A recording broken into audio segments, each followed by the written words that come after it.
Hi, I'm Norman Molesley, and in this video I'm going to show you an overview of Adobe Photoshop Elements 14 and how to import images to the organizer. So let's go ahead and open up Adobe Photoshop 14. Elements 14 I should say. At the bottom here you have three options: the photo editor, the organizer, and if you have the premium version, the video editor.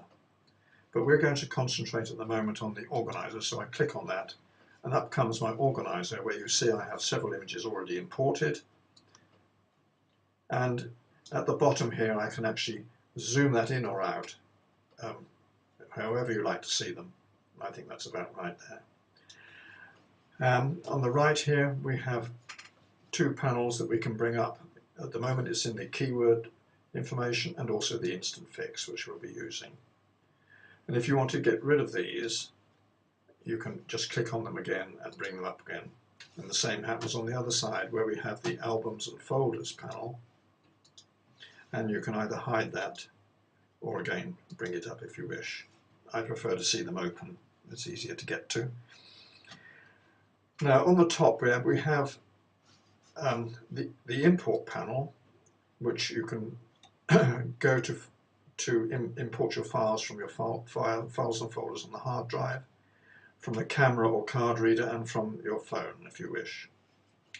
Along the top we have eLive, which is the Adobe Photoshop Live online panel, where it shows you the new innovations that have been brought into Elements 14, and also it brings you up to date with various news items. So let's go back into the media section, and I'm going to show you how to import images into this organizing panel. So go up to the top left where it says import, and we'll go to files and folders in this case, and this brings up a panel from my hard drive, and I'm going to select these four images at the top, as that's nice and easy, and we go here to this Get Media button and press that. And that brings those four images into my panel. So I have to highlight those because I want to put keywords onto these. So I go into the keyword section, and under Demo I'm going to drag the Demo tab over to one of the images, and that will select all four. And if I just go into this little white box against Demo, those are safely in there. Again, if I uncheck that box, you'll see them all into the folder where I'm keeping all my images, into the organizer. So on the bottom here we have the main program which will be editing the images, but initially you can actually use it from the organizer. So we'll take this image here, for example. You can either double click to bring it into your main panel, or you can press enter. And I'm going to go into instant fix in this case, and we're going to go into color, and it's going to fix this automatically. I don't have to do anything, it's just fixed it. It's made it a little bit darker. So let's go back into the grid again, and here you will see an arrow against that image that we've just been working on. If I click that arrow, you'll see two versions. There's the original image and also the edited one. There's not a great deal of difference with those. That's how you actually edit it. The program itself will not overwrite the original image, but as it says here, it's edited it. And if you don't want to keep it, you just click it and press delete. When this little panel comes up, be careful not to check this box where it says also delete selected items from hard disk. That will be fatal. So leave that blank and just press OK. And that just gets rid of the image that you've just edited. Now let's just pick another image, and we'll go into the main editing program. So let's pick, say, this image here, and I press enter, and we're going to go into the main editing program, which is here, and this happens to open up in Camera Raw because I have it set to that, but you don't have to do that. Now I put this in before and after horizontal view, so you can see the before and the after. And over here we have effects. There's adjustments, for example, which are similar to the quick fix, but we're going to go into effects for the moment. And I'm going to click on the tint to give this a sepia effect. So I just click it once and you'll see the difference. There's your sepia picture already up on the screen. And coming out of this editing program, we go to File and Close and don't save in this case, because I don't want to save it onto the grid for the moment, but that's how you do it. Now we'll just pick another image and we'll save this one. Let's just pick this one, that's Pienza. And we go into the editor again at the bottom there and open that one.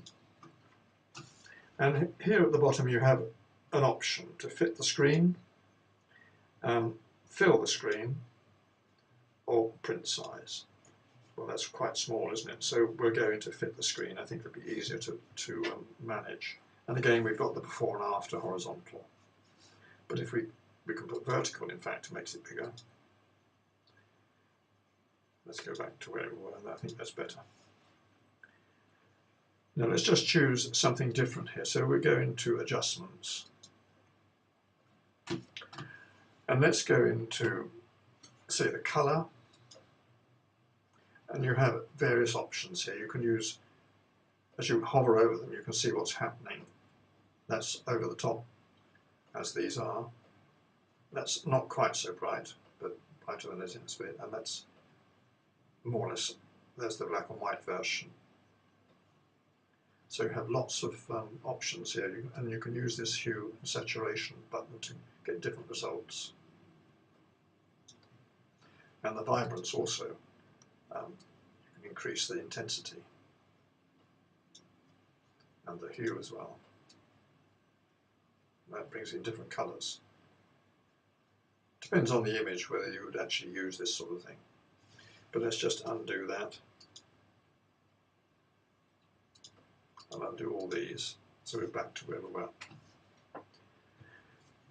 Right, let's come out of this one. So I close that. I don't save it. Go back into the grid. And I'll show you one more on here, on the go of the red eyes. And we can use the instant fix for this.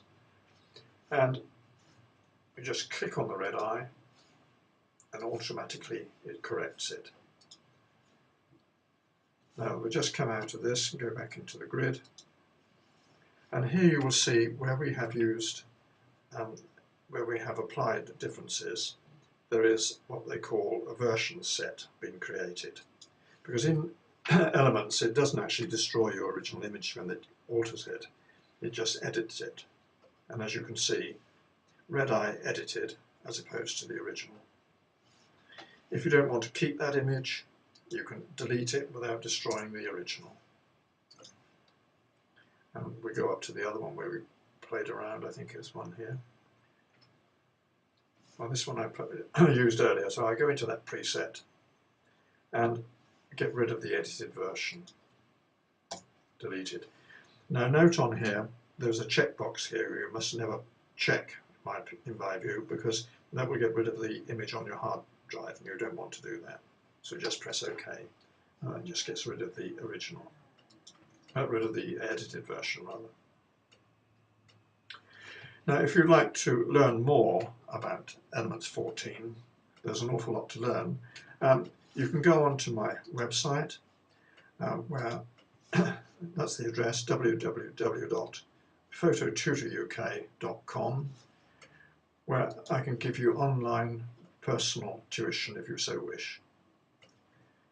Thanks for listening.